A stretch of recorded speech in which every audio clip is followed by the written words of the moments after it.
House of Silver comes out for the lead. So does Fluke. There goes Thorn Song moving up from the center of the course, but Fluke from in between horses has the early advantage. Thorn Song on the outside, House of Silver toward the inside, then Mr. Sydney, Passager, and just as well trails into the first turn. Fluke gets over to the rail, leading Thorn Song only by a neck. They go side by side off the first turn, 2 lengths in front of House of Silver, and then Mr. Sydney, Passager, and just as well last. 24 seconds the time for the opening quarter over the yielding turf. Thorn Song moves up from the outside, gets the lead clear now by a length and a half, nearly 2 lengths up the back stretch.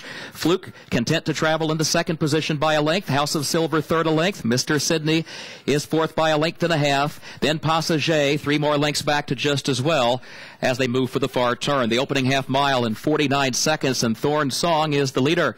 Thorn Song by a length and a half. Fluke goes second between horses. Mr. Sydney moves up a closer third. Fluke and Mr. Sydney move as a team outside of Thorn Song. House of Silver, the long shot, is fourth. Thorn Song is giving way midway on the far turn. Fluke is the leader by a length. Mr. Sydney to second. House of Silver third. Passager fourth. Then Thorn Song and just as well. Top of the stretch. Fluke is the one to catch now, and Mr. Sydney has put ahead in front and runs right on by House of Silver, then Passager. Passager coming after Mr. Sydney. They're at the 8th pole. Final furlong of the Maker's Mark mile, and Passager strides forward to challenge Mr. Sydney.